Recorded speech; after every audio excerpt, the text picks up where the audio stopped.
Continuando a nossa leitura do livro Obsessão e Suas Máscaras, escrito pela doutora e pesquisadora Marlene Nobre.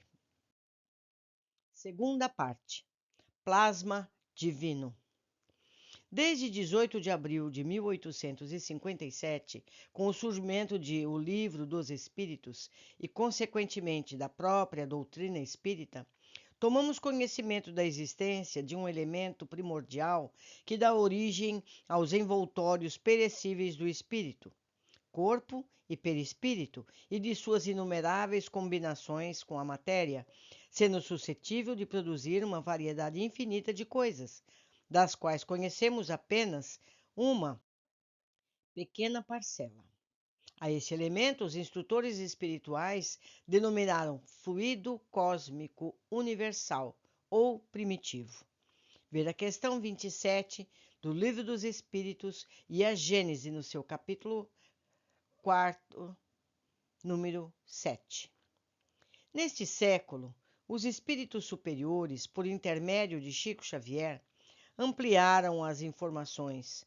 O universo é constituído de um elemento básico primordial, o fluido cósmico, o plasma divino, também compreendido como hausto do Criador, ou força nervosa do Todo Sábio. Isso está escrito em Evolução em Dois Mundos, no seu capítulo 1. O universo é a projeção da mente divina, ensinam. Sobre essa substância original operam os grandes devas da teologia hindu ou os arcanjos de outras concepções religiosas, constituindo habitações cósmicas, radiantes ou obscuras, gaseificadas ou sólidas, obedecendo às leis pré-determinadas. É a chamada cocriação, em plano maior das inteligências gloriosas agregadas ao Pai, em processo de comunhão indescritível. Essas cocriações podem perdurar por milênios e milênios, mas por fim desgastam-se, sofrendo transformações, de vez que o espírito criado pode formar ou cocriar, mas só Deus é o Criador de toda a eternidade. É aí, no seio dessas formações assombrosas, que se estruturam, interrelacionados a matéria, o espaço e o tempo, a se renovarem constantes, oferecendo campos gigantescos ao progresso do espírito. Isso está no livro Evolução em Dois Mundos, no seu capítulo 1. No século passado, em mensagem dirigida a Allan Kardec, o espírito de Galileu assim se expressou: revestida de leis e do impulso inicial inerente à sua própria formação, a matéria cósmica primitiva deu sucessivamente nascimento a turbilhões, a aglomerações desse fluido difuso, a acumulações de matéria nebulosa que se dividiram, elas mesmas, e se modificaram ao infinito para dar à luz, nas regiões incomensuráveis da extensão, diversos centros de criações simultâneas ou sucessivas. Isso está descrito em A Gênese, no seu capítulo 6. Referia-se Galileu à formação do universo a partir de vários centros de criações simultâneos ou sucessivas, ou seja, de vários Big Bangs ao mesmo tempo ou um após o outro. Desde os anos 40, os cientistas aperfeiçoam uma teoria segundo a qual o universo nasceu há cerca de 15 bilhões de anos, numa explosão colossal que catapultou matéria e energia em todas as direções. Com o passar do tempo, formaram-se as galáxias, estrelas e planetas. Como o universo continua em expansão, um dia as estrelas consumirão todo o seu combustível e se extinguirão para mergulhar no espaço em uma eterna escuridão gelada. Seria o Big Crush, a grande implosão, o fim da vida. A este estudo tem se dedicado Stephen Hawking, Penrose, Fred Hoyle e tantos outros físicos de renome. A partir de 1983, porém, a teoria do Big Bang sofreu uma radical mudança. Andrei Linde, um dos mais importantes astrofísicos da atualidade, trabalhava no renomado Instituto Lebedev de Física quando formulou uma nova e revolucionária teoria, a da expansão inflacionária do universo. Segundo Linde, o universo é formado por uma sopa de plasma, onde não existem átomos, nem elétrons, nem galáxias. A densidade e a temperatura do plasma são variáveis. Existem regiões do universo mais ou menos densas, e esta densidade também varia com o tempo. Quando um determinado ponto do universo atinge densidade máxima, esse ponto explode num Big Bang para criar uma região do espaço que chamamos universo bolha. Nesse momento, a teoria original do Big Bang torna-se válida, pois a bolha em expansão começa a produzir partículas subatômicas e depois átomos, galáxias e estrelas.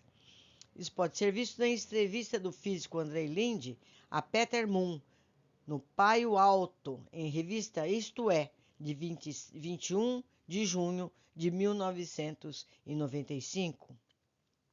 Linde explica que existem outras porções do universo, onde o plasma ainda não atingiu essa densidade.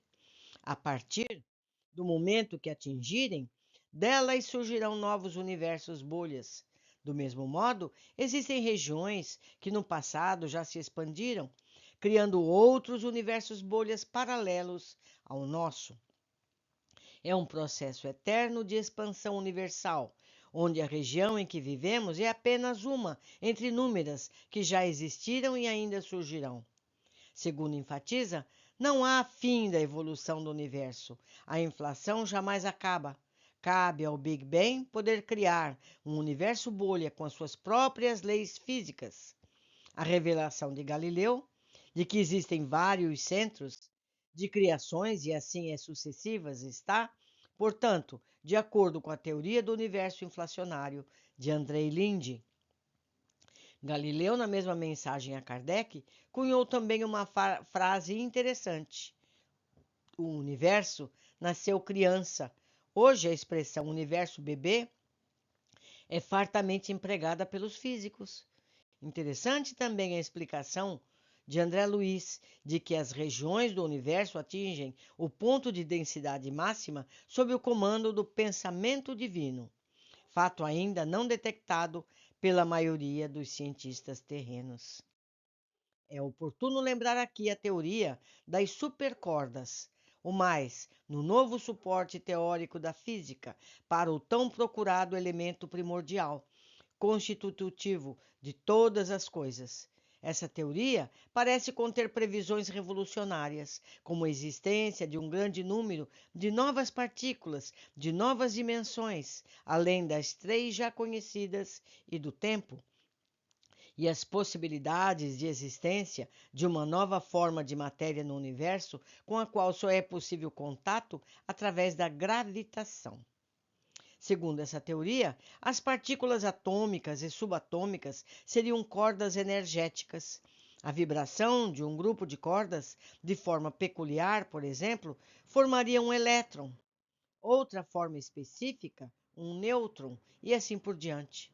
A forma fundamental seria a corda estável, e no caso da visão dos espíritos, o elemento-chave do fluido cósmico universal, ou plasma divino. Não há ainda laboratório no planeta, mesmo os mais sofisticados, capaz de comprovar essa teoria. Aguardemos o futuro, porque muito mais ainda teremos através do avanço da ciência. Mas o que gostaríamos de destacar, ainda com relação ao pensamento, é a cocriação do plano menor, aquela que está feita às inteligências humanas, por sua capacidade criativa original. Os espíritos utilizam o mesmo fluido cósmico em permanente circulação no universo para formar os seus perispírito ou psicossoma para cunhar as civilizações que abrangem no mundo tanto a humanidade encarnada quanto a desencarnada, ficando compreendidos entre essas criações os lugares sombrios de purgação infernal, onde aglutinam-se as mentes desequilibradas ou criminosas. André Luiz deixa claro que no livro Evolução em Dois Mundos, em seu capítulo 1. Na essência, toda a matéria é energia tornada visível e que toda energia originalmente é força divina de que nos apropriamos para interpor os nossos propósitos aos propósitos da criação, cujas leis nos conservam e prestigiam o bem praticado, constrangendo-nos a transformar o mal de nossa autoria no bem que devemos realizar, porque o bem de todos é o seu eterno princípio.